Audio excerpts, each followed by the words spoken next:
हम फिनॉल से बनाने वाले हैं यहाँ पे सैलिसल्डिहाइड।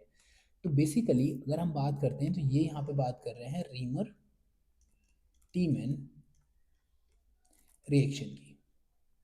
ठीक, तो बेसिकली होता क्या है रीमर टीमैन रिएक्शन में, हम सबसे पहले उसको समझने की कोशिश करेंगे। तो रीमर टीमैन रिएक्शन में होता है ये कि सबसे पहले होती है आपके पास HC कुछ प्यारी सी फिनॉल। ठीक है, और इस फिनॉल की रिएक्शन करवाते हैं हम सबसे पहले किसके साथ, इसके साथ। ठीक है, और जब इसके साथ रिएक्शन होगी तो ये जो ग्रुप है ये क्या करता है, रेजोनेंस के थ्रू इस पूरी रिंग को क्या कर देता है, एक्टिवेटेड। ठीक, अब एक्टिवेशन में सबसे पहले क्या होगा, सबसे पहले ये रिएक्ट करेगा ऑफ कोर्स जो हम यूज़ कर रहे हैं बेस। यहाँ पे एसिड बेस रिएक्शन होगी, एसिड बेस रिएक्शन।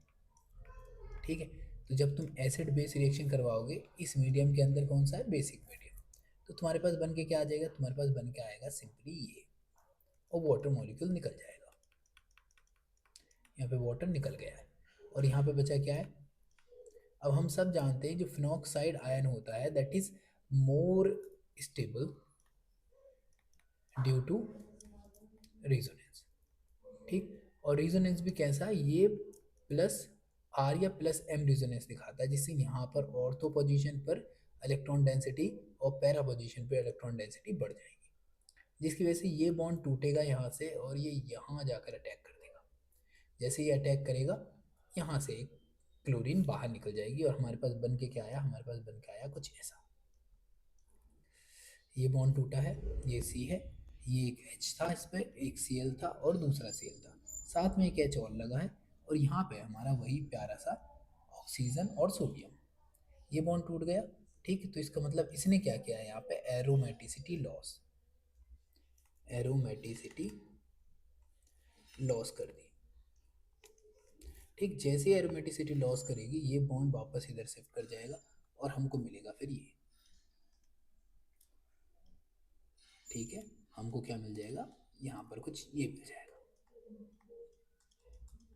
ठीक है, यहाँ पर लगा है CH Cl। अब फिर से हम करवा रहे हैं रिएक्शन NaOH से। ठीक है, किससे करा रहे हैं, NaOH से। कितने मॉलिक्यूल है, 2 मॉलिक्यूल है। ठीक है, जब आप रिएक्शन करवाओगे तो ये NaOH क्या करेगा, ये न्यूक्लियोफाइल इस पे एक बार अटैक करेगा और दूसरा वाला जो OH होगा, जो इसी में से दूसरा है, वो दूसरे वाले पे अटैक करेगा और हमको मिलेगा फिर ये यहाँ पर एक H, एक OH और दूसरा OH। ठीक है, यहाँ पर हमारा पहले से Na पॉजिटिव और निगेटिव दे रखा है। अब जैसे ही आता है तो एक कार्बन के ऊपर जो 2 OH लगे होते हैं वो अनस्टेबल होते हैं। In that condition what will happen, that will shift here and that will goes to this way. ठीक, और हमारे पास बन के आ जाएगा अभी के लिए benzene ring, ONA positive negative, double bond यहीं पे है और यहाँ पे बन के आ गया हमारे पास ऑक्सीजन और एक हाइड्रोजन रहा ये। अब हम करा लेंगे इसका एसिडिक वर्कअप। किसकी प्रेजेंस में कराते हैं, HCl की प्रेजेंस में, हमेशा याद रखना। जैसे ही तुम एसिडिक वर्कअप कराओगे तो यहाँ पर रिएक्शन होगी, यहाँ पर आ जाएगा वही OH और जो तुम्हारा NaCl था वो निकल जाएगा और यहाँ पे बचेगा क्या, CHO। ये बना तुम्हारा सैलिसिलिक एसिड, सैलिसल्डिहाइड, सैलिसल्डिहाइड, एल्डिहाइड। ठीक, एसिड के लिए जो रिएक्शन है उसमें कोलवी को यूज़ करते हैं। ठीक, इस रिएक्शन के थ्रू भी हो जाता है लेकिन फिर कार्बन टेट्राक्लोराइड यूज़ करना पड़ता है।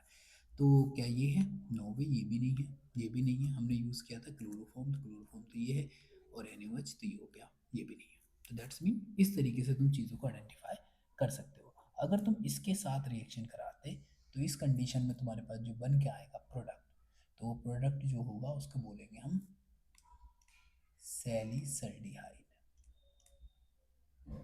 ठीक है, हम फर्दर बात कर लेंगे इसके ऊपर, और ये भी रिएक्शन क्या कहलाती है, कोल्वी रीमर टीमैन रिएक्शन ही कहलाती है। कोल्वी रिएक्शन थोड़ी अलग है। Okay, thank you very much.